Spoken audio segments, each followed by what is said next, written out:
Spenny, I want to throw something at you. Okay, I'll catch it. I know you will because you never fumble the bag. It's true. That's just how you roll. Thank you. Jared Goff. I'm getting a lot of Jim Caldwell vibes about what his role is in this Lions organization right now. Okay. And I was a Jim Caldwell guy. Yeah, I like Jim Caldwell. And I'm a Jared Goff guy. I love Jim Caldwell. I love Jim Caldwell. I thought he gave us the best Lions teams that we had seen in a long time, gave us 2 playoff appearances, didn't get a playoff win or a division win, but got us to the show twice. Yeah. And at the time, I think that's a very, very good thing for the Detroit Lions organization because, as you know, if you get in the fight, you have a chance to win the fight, and it's all about getting in the playoffs.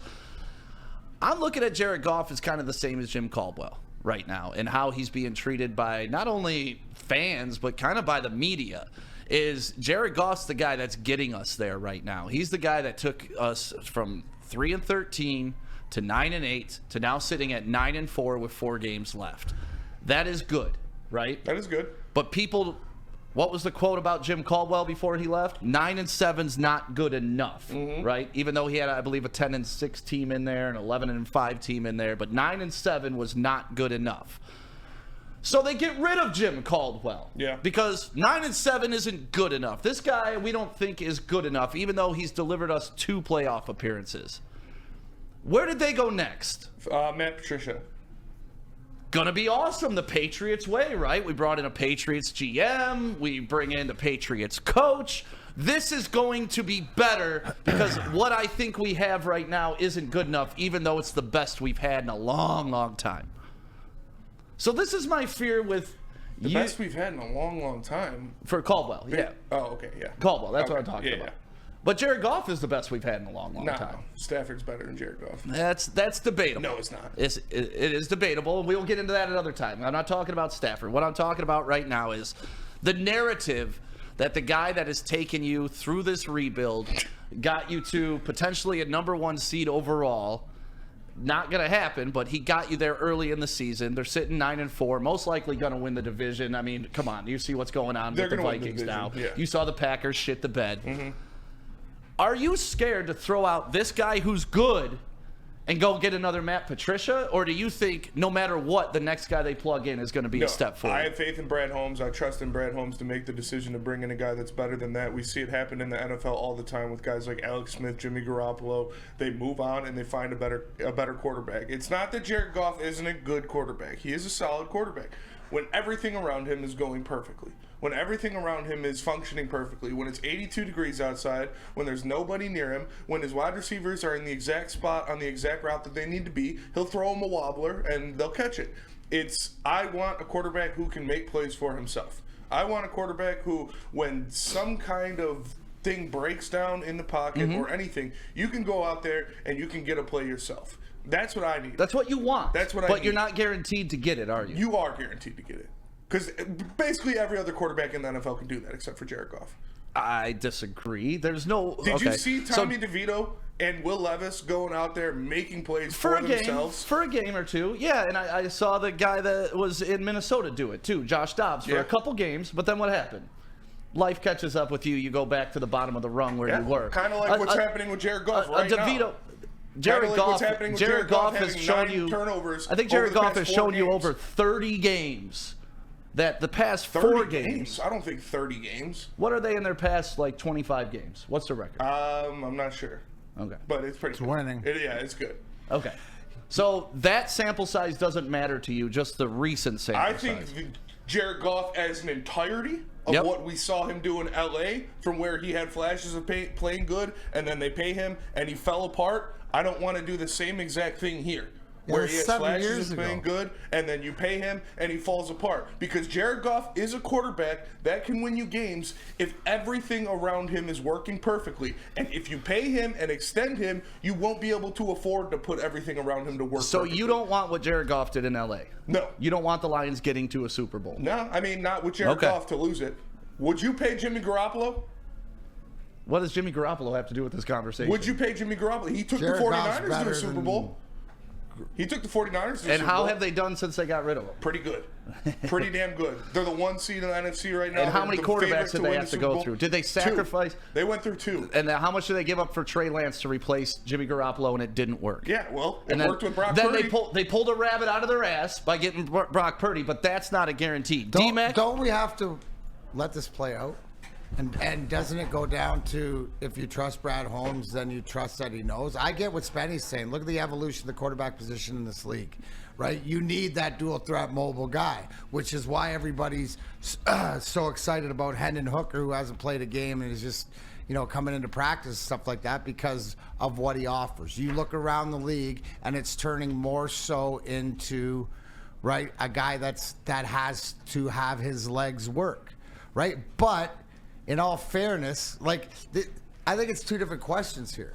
Don't we have to just ride this out, let it see where it may, trust that Brad Holmes knows what's going on? Yeah. See, Spenny and Easy and that camp, right, believes that Goff is good enough to buffer us to the Super Bowl, but nothing in between. Yes, he can win a playoff game. Yes, he can. Which but hasn't he happened can't, in 30 years. Right, so Right. play it out. Let it play.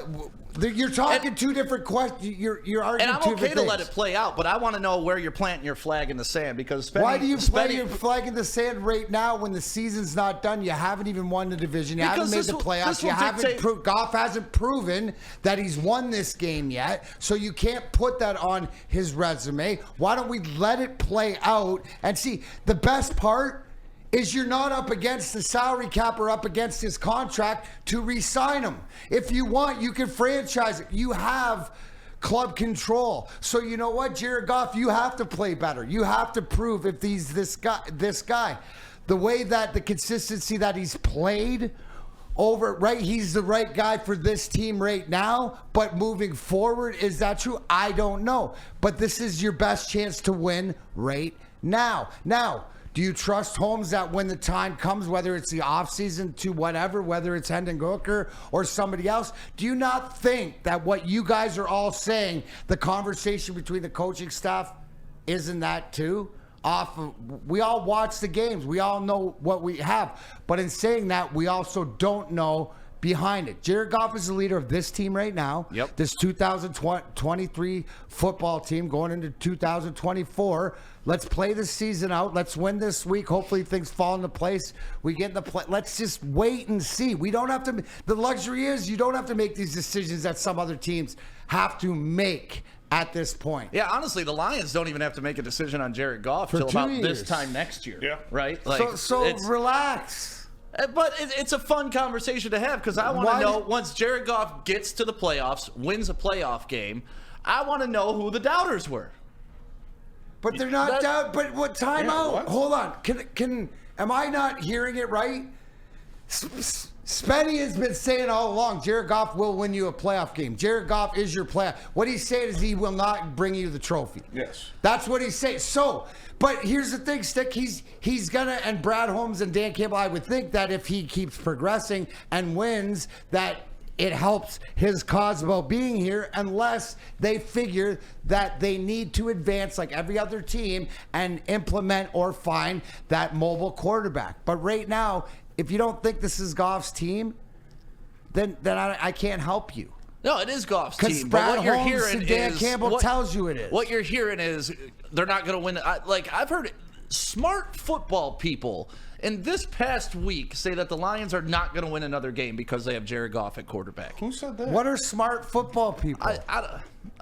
Whatever. Got people that played, people that have been there, people that just got out of the game, guys that, retired 50 years ago. Like, who are smart football guys? Like, here's the whole thing. Jared Goff's good. But is there, when we look around, and this is the whole thing, is when you don't have other teams have what you got, and you bring up DeVito, and you're always going to bring up the young guys, and look at Levis's arm, and we can't get J-Mo the ball. Just And if I hear the relax. Patrick Mahomes comparison one more time, well, look what they did with the quarterback before Patrick Mahomes. Like, Mahomes is a unicorn. You're not going to just draft Patrick Mahomes out of nowhere. And you had to get a little bit lucky that the Bears passed on him, too. Sure. So that's all. I'm just saying, in my head, we're looking at Jared Goff like Jim Caldwell. And my fear is making the change on a panic, on the sake of change, and winding up with Matt Patricia at quarterback. So that's incorrect. And that's a possibility. No, that's wrong because you're acting like this organization operates like it used to. And it doesn't. No, you are. No. What I'm acting like is the change for the sake of change is not always a positive thing, and it's been proven. Do you think that Brad Holmes and Dan Moore Campbell will make a change just for the sake of change, or they're going to make? No, they're not. That's why you can't. And I'm also talking to the fans, though. Like the amount of chat talking about getting rid of Goff and how he's trash, and it's the guy that literally brought this team to something they've never done in 60 years. I don't put him in the trash category, and I never will. It's not the same old Lions. It's the same old Lions fans. So accept that, and they don't talk. We coined a phrase on the post-game show, new money Lions fans, because that's what these fans are acting like. They're acting like they've never watched a real winner before. Like, they know Patrick Mahomes is a good quarterback, but they've never watched every single snap of a season for a Kansas City Chiefs game like you do for a Lions. They've never seen Patrick Mahomes struggle and have a couple down games. And that's what troubles me about these new money Lions fans, is that they don't fully understand what winning football will look like. Well, thank God the fans do not dictate what the roster is. And God. There's a difference between struggling and having a few down games and the inability to do certain things in a game, like consistently throw a spiral, move around the pocket, and play in the cold. Like, he has an inability to do those things. But he has also gotten you to a 9-4 record. They went into Lambeau last year in cold weather and won. Yeah, they won in Arrowhead outdoors. It was Arrowhead in August. Yeah, but still, it's an outdoor game. I mean, the Chicago game was not a good look. It was terrible. It was a terrible look. Yeah. The questions that Spenny brings up about the cold, are those not all question marks that you don't have check marks in your boxes? Goff in a cold weather, Goff in this and that. But right now, here's the thing. Goff is your best chance, your best player right now. Yes, I agree with that.